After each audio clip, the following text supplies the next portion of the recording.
오늘은 오해는 금물입니다 라는 말씀의 제목으로 함께 말씀 살펴보기 원합니다. 성도님들께서는 오해라는 단어를 잘 아시고 또 잘 사용하실 겁니다. 오해는 명사인데요, 사전적인 의미로 그릇되게 해석하거나 잘못 알고 있다, 잘못 안다라는 뜻입니다. 이 오해는 개인적인 지식과 경험을 바탕으로 생성됩니다. 저도 방금 전에 말씀을 이제 전화로 올라오기 전에 기도하실 집사님이 김미정 집사님이신데 계속해서 뒤를 돌아보면서 제가 담당하는 교구의 순장님이신 김미정 집사님 어디 계신가 하고 계속 찾아보고 있었습니다. 다른 김미정 집사님이시더라고요. 오해였지요. 사실 이런 오해들은 별로 그렇게 죄송합니다 집사님, 그렇게 중요하지 않습니다. 그냥 한번 웃어 넘어갈 수 있고 그렇게 중요한 오해는 아닙니다. 그런데 어떤 중요한 지점에 있는 오해들은 막대한 손해를 초래하는 그런 오해들도 있습니다.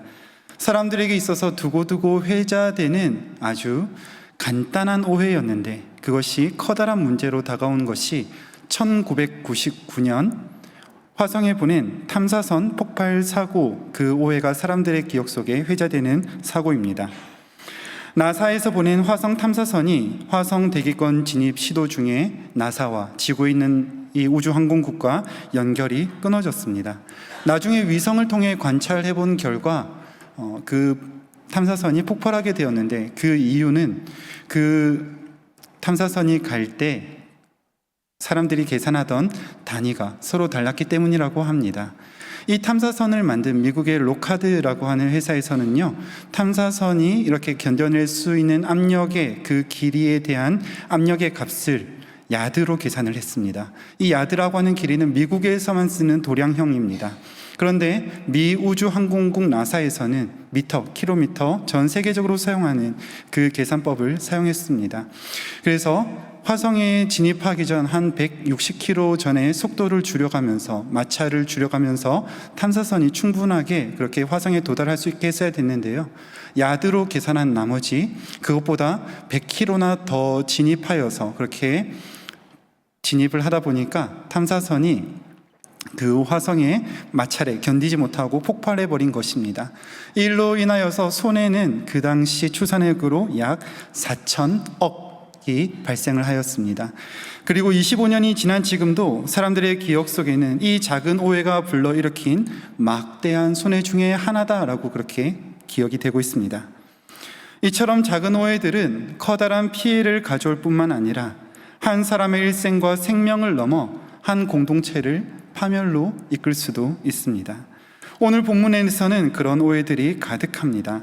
먼저 나타나는 것은 이스라엘 백성들이 하나님께 가졌던 오해를 본문은 말씀하고 있습니다. 이스라엘 백성들이 하나님께 가졌던 오해는 특별한 것이 아니라 하나님을 아는 지식에 대한 결여와 하나님이 베푸신 은혜를 망각함에 있습니다. 본문 1절에서 이스라엘 자손이 또 여호와의 목전에서 악을 행했다라고 기록하고 있습니다. 어떤 악을 행했는지 정확하게 기록하고 있지는 않지만 그러나 분명한 것은 악을 저질렀다는 것입니다. 성경의 기록을 따라 유추해 볼 수 있는 것은 80년의 평화의 시간을 누렸다는 것이죠.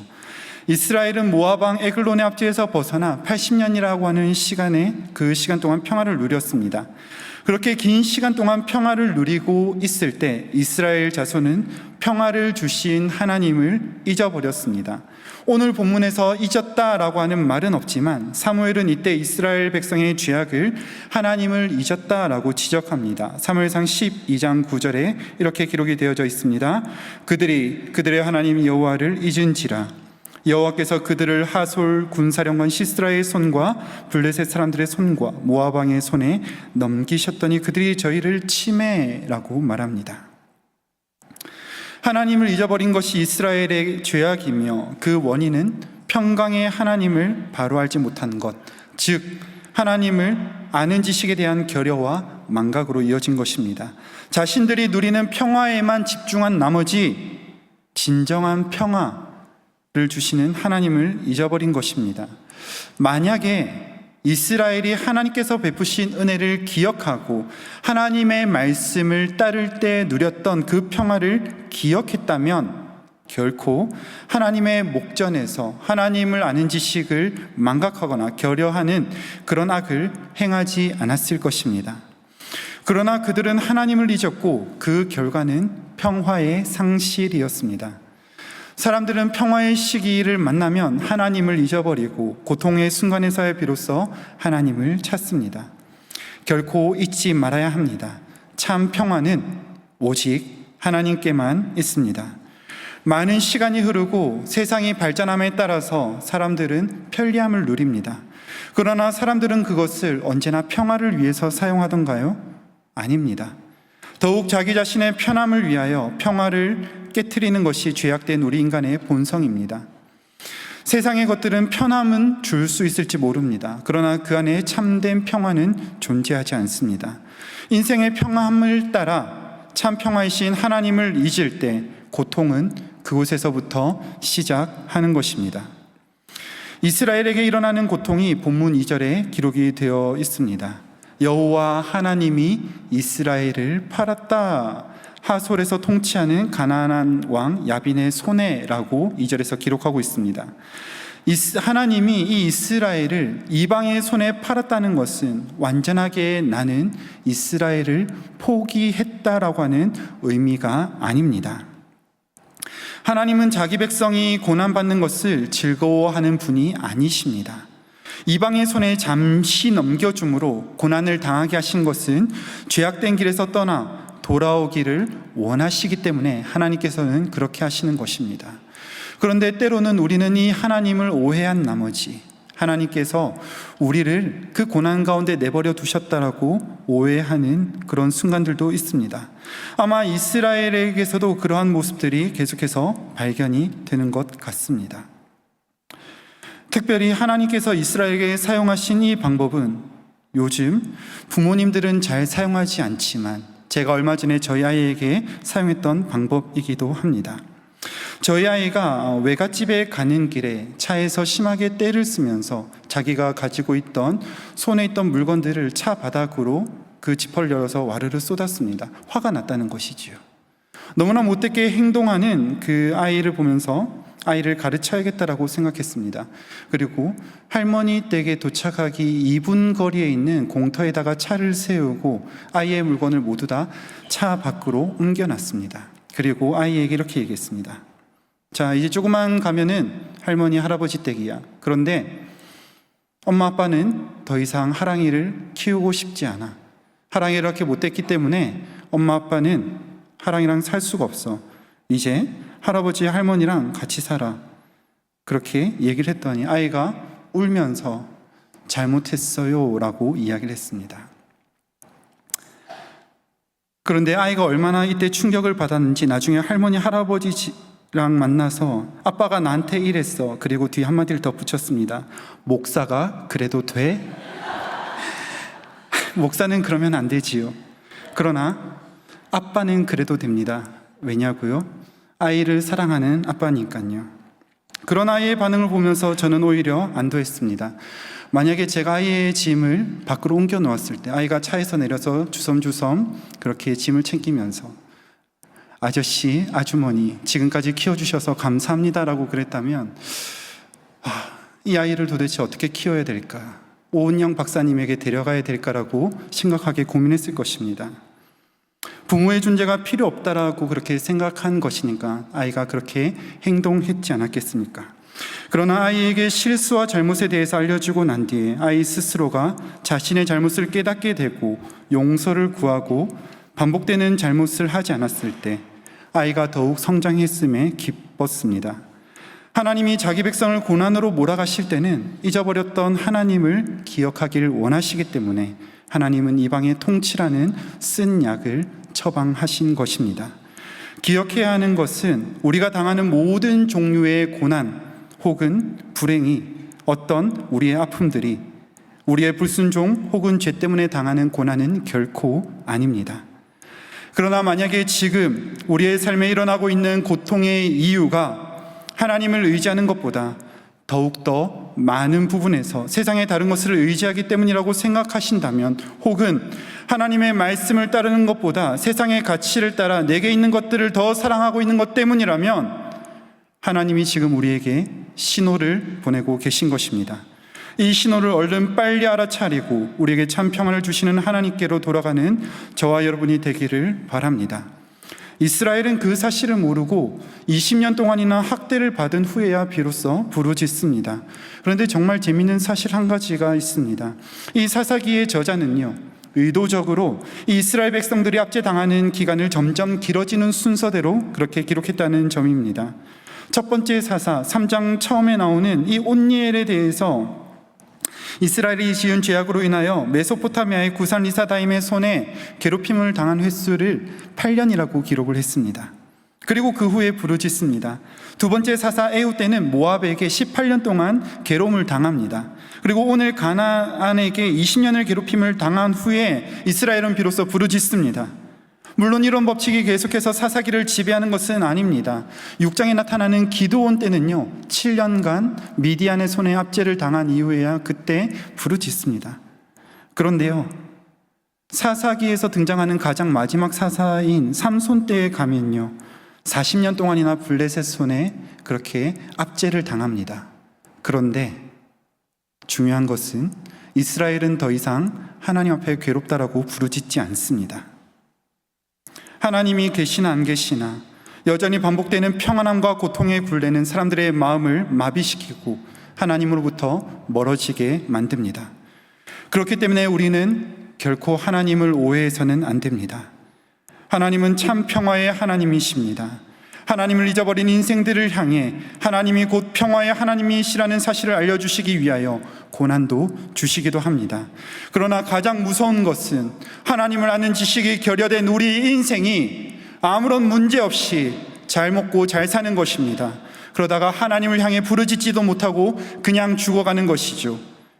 행여나 하나님을 오해함으로 참 평화이신 하나님, 돌아오라라고 말씀하시는 하나님을 망각하고 고통 속에서 혹은 삶의 현실에서 무감각하게 살아가고 계시다면 우리를 포기하지 않으시고 말씀하시는 하나님께로 돌아오는 저와 여러분의 삶이 되기를 간절히 소망합니다. 본문에서 나타나는 또 다른 한 가지 오해가 있습니다. 바로 오늘 본문 전체에 나타나는 여인보다 못한 남자의 모습을 보여주는 것 같습니다. 여인이 어떻게 사사가 되고 선지자가 될 수 있습니까? 그러면 남자들은 못나서 이렇게 뒤에 물러서 있습니까? 라고 하는 그런 오해를 가질 수 있습니다. 그것이 본문 전체에서 그런 맥락으로 가는 것 같습니다. 4절은 하나님께서 세우신 사사가 여자라고 말씀하고 있습니다. 히브리어로 된 성경을 4절을 직역을 해봤는데요, 이렇게 되어 있습니다. 드보라 여선지자 라피도스의 아내, 그 여자가 이스라엘의 여자 사사가 되었다. 4절에서만 여자라고 하는 말이 5번 명백하게 나옵니다. 왜 강조할까요? 여자가 앞서서 무엇인가 한다는 것은 그 당시 때는 굉장히 놀라운 일입니다. 우리 교회에는 남자 사역자 못지않은 너무나 훌륭한 여자 사역자들이, 우리 전도사님들이 계시지요. 그런데 이때 당시만 해도 그 당시에 여자가 앞서서 무엇인가를 한다, 여자가 사사가 되고 선지자가 된다는 것은 굉장히 놀라운 일입니다. 그래서 본문을 읽으면서 사람들은 생각할 수 있습니다. 남자가 그렇게 최고라면서, 남자가 잘한다면서 남자들은 뭐하고 여자가 저렇게 사사가 되었나? 남자들은 못나고 한심해서 그럴까라고 생각할 수 있습니다. 그것을 증명하는 것이 6절부터 11절의 내용이 그런 뉘앙스로 가고 있는 것 같습니다. 6절에 드보라는 사람을 보내서 아비노함의 아들 바락을 불러옵니다. 그리고 그가 오죠. 이 바락이 누구입니까? 앞으로 있을 야빈의 군대 장관 시스라, 철병거 900대를 가지고 있는 이 시스라와 전투를 해야 하는 군대 장군입니다.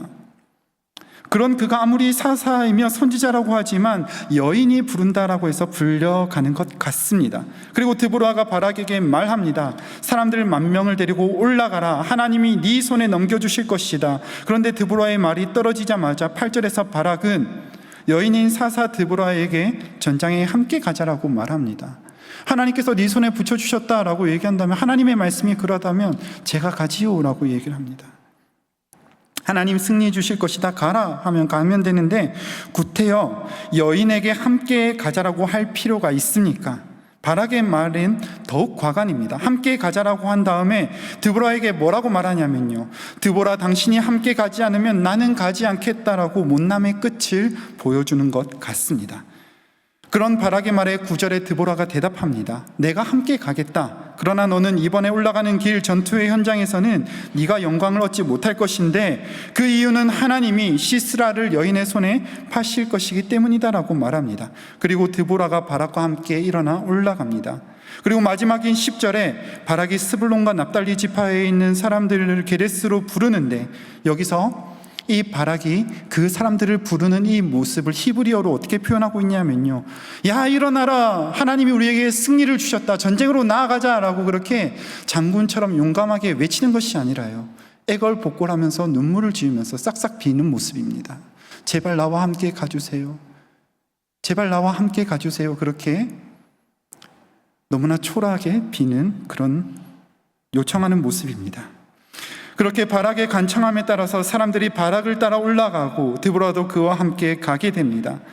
이렇게 본문에 기록된 모습만 볼 때 분명하게 바락은 그 주도권을 잃어버린 것 같습니다. 그러나 오해해서는 안 됩니다. 본문은 여자의 인권이 존중받지 못하던 시대에 남자보다 뛰어난 여성에 대해서 말씀하고 있는 것이 아닙니다. 결론적으로 먼저 말씀을 드리면 바락의 모든 행보는 하나님의 말씀에 순종함입니다. 여사사, 여선지자라고 하는 생소한 환경은 자연스럽게 못난 남자라는 것으로 생각하게 합니다. 그러나 자기 백성을 향한 끊이지 않는 계시의 말씀이 여인의 입을 통하여 임할 때에 그 말씀 가운데 말씀을 전달하는 자로서 사사 드보라와 그리고 그 부르심에, 그 말씀의 부르심에 상황과 환경이 아닌 말씀에 이끌려 말씀에 의지하여 전쟁으로 함께 나아가기를 간청하는 장군 바락의 이 합력하여 선을 이루는 모습이 오늘 본문의 주된 핵심적인 내용입니다. 그러면 9절에 여인이 영광을 얻게 된다는 것은 무엇입니까? 전쟁에서 승리하지 못한다는 것입니까? 아니지요. 우리는 이 영광을 마치 앞장서서 무엇인가 굉장한 것을 해내는 사람에게만 영광이 주어진다라고 하는 오해하는 그런 경향이 있습니다. 9절에서 말씀하시는 영광은 군대 장관 시스라의 생명을 빼앗는 일이며, 다음 시간에 살펴보겠지만 이 일은 여인인 드보라가 아닌, 전쟁에 함께 나갔던 그 드보라가 아닌 삶에서 잘 훈련된 한 여인을 통하여서 하나님께서 그렇게 일하시고 영광을 받으실 것이다 라고 그렇게 나타낸 것입니다. 하나님께서는 절망 가운데 있는 백성들에게 여선지자를 통해서 말씀하셨으며, 그 말씀의 권위에 순종함과 의지함으로 나아가는 장군을 통하여 구원의 역사를 베풀고 계신 것입니다. 그리고 이 모든 일을 합력하여 선을 이루시고 영광을 받으시는 분은 오직 하나님 한 분뿐입니다. 이것을 확증하는 것이 히브리서 11장 32절의 말씀인데 함께 읽겠습니다. 내가 무슨 말을 더하리요? 기드온, 바락, 삼손, 입다, 다윗 및 사무엘과 선지자들의 일을 말하려면 내게 시간이 부족하리로다. 아멘. 많은 믿음의 선진들이 이렇게 자기 일을 감당했다라고 말하면서요, 드보라의 이름이 아닌 바락의 이름을 하나님은 기억하고 계십니다. 왜 그렇죠?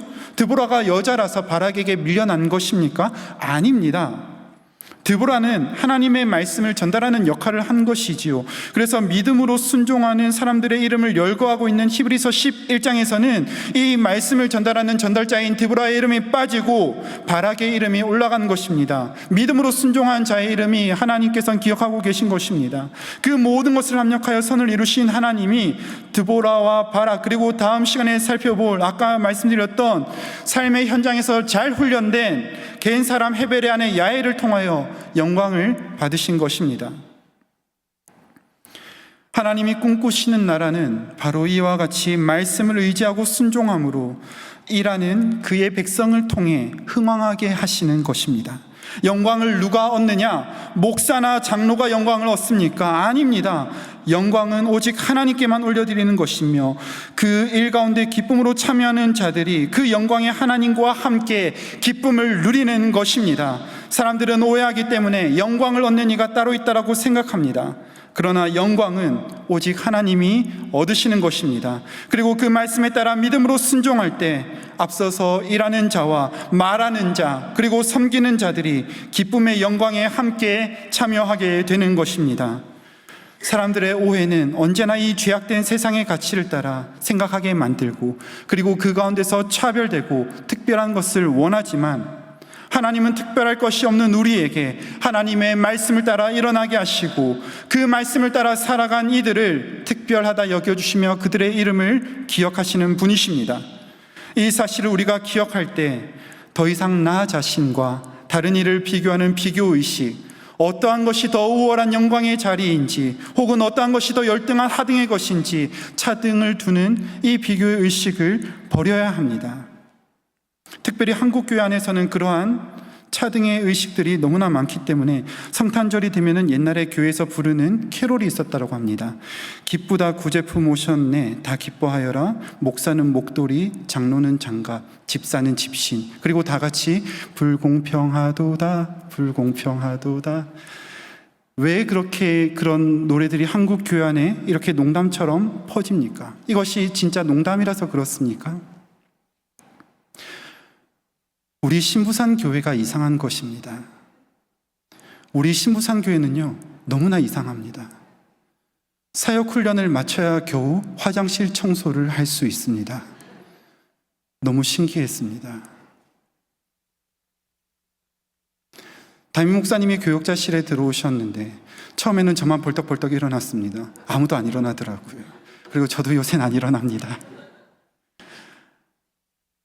그러한 법이 제가 사역했던 교회들에서는 그러한 법이 없었거든요. 너무나 이상합니다. 사람들은 언제나 죄악된 세상의 가치를 따라서 그곳에서 차등하고 그리고 구별을 만들어냅니다. 그러나 그런 비교의식이 아니라 함께 합력하여 선을 이루시는 하나님께서 그렇게 하나님의 백성된 자들이 말씀을 따라 부르심을 받아 기쁨으로 순종하는 우리를 동력자라 부르시고 그 기쁨 가운데 모두 다 영광스럽게 참여하게 하신다는 그 사실을 믿으시길 바랍니다. 하나님께서 저와 여러분에게 진정으로 원하시는 것은 우리의 한계와 시선에 갇히는 것이 아니라 우리의 믿음의 눈을 들어 순종하며 나아가는 것을 원하십니다. 세상의 한계와 시선은 남자와 여자를 구분하고 우등과 열등을 구분하지만 하나님의 시선은 순종하는 자와 따르는 자에게 있다는 사실을 기억하시길 바랍니다. 때로는 나약한 내 모습에 우리는 눈물 흘릴 때도 있습니다. 그러나 그것을 온전히 행하지 못하는 부끄러운 내 모습이라 할지라도 온전히 주님께 마음을 드리고 순종하며 나아갈 때 하나님은 그 순종조차도 귀하다 여겨주실 것입니다. 그렇기 때문에 하나님께서 우리에게 말씀하실 때 우리의 삶을 드리고 헌신을 드리며 말씀을 따라 일어나 기쁨으로 순종하는 저와 여러분의 삶이 되시기를 간절히 소망하며 축복합니다. 말씀을 맺겠습니다.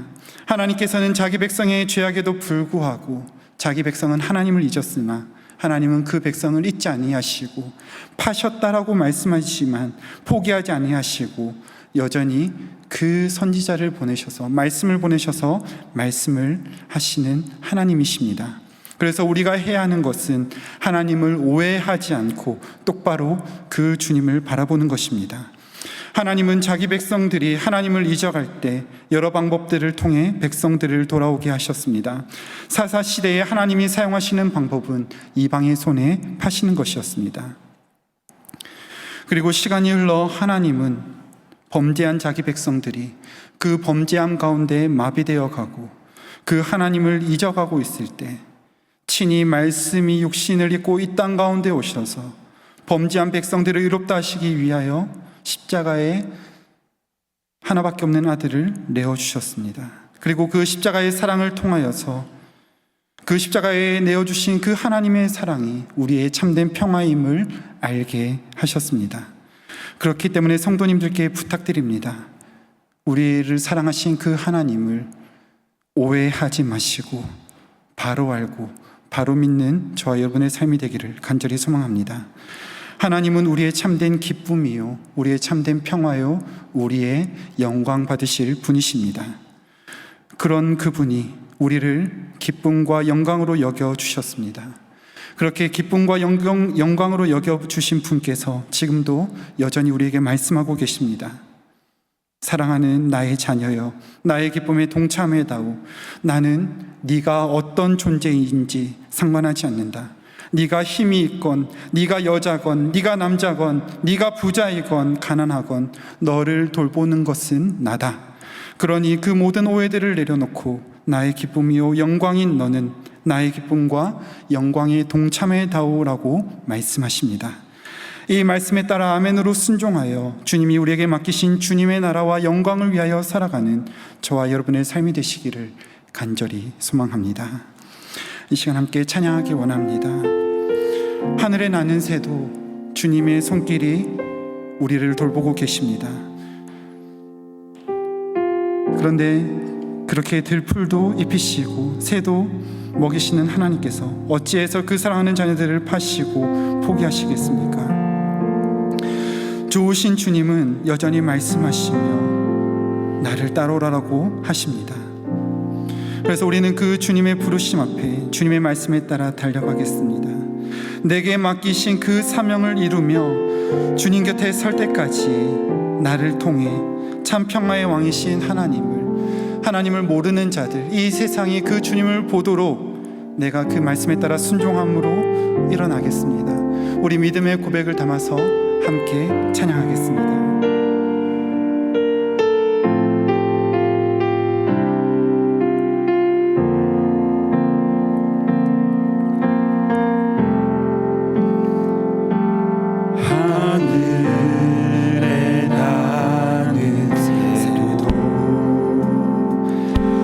손길 돌보시네 온 땅에 충만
부르신 자리 섬기며 주만 예배하리. 주 곁에 설 때 우리 다시 한번 고백합니다. 그 나라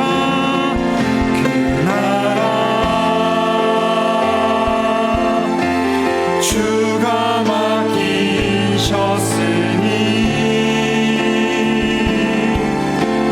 주 내게 말씀한 대로 순종하며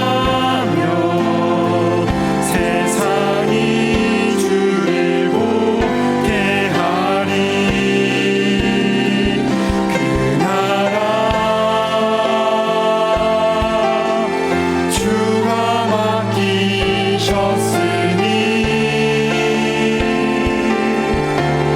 부르신 자리 섬기며 주만 예배하리. 주 곁에 설 때까지. 우리 시간 함께 말씀 기억하시며 기도하겠습니다. 우리 첫 번째로 기도하실 때 하나님의 자비하심을 기억하고 하나님을 떠나지 않게 해달라고 함께 기도하겠습니다. 하늘에 나는 새도 입히시는 아버지께서 그 아들을 우리에게 보내심으로 말씀하시며 끊임없이 반역했던 우리가 원래 있어야 할 십자가로 복음으로 돌아가게 하십니다. 그리고 그곳에서 다시 출발하게 하시는 분이십니다.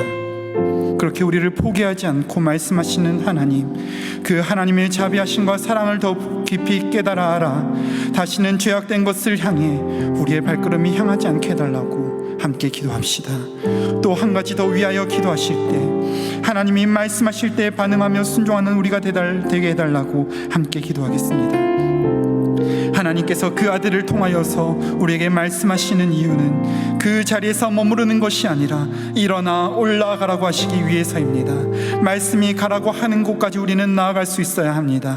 우리가 듣는 것에서만 그치는 것이 아니라 주 말씀 향하여 달려가는 우리가 되게 해달라고, 내 생각과 내 가치에 따라서 내 발걸음이 움직이는 것이 아니라 하나님의 말씀을 따라서 움직이고 우리의 발걸음을 통하여서 우리에게 맡기신 그 나라를 이루어가며 오직 주만 섬기며 살아가는 우리의 삶이 되게 해달라고 이 시간 말씀을 기억하시면서 함께 주의 이름 한번 부르시고 통성으로 기도하겠습니다.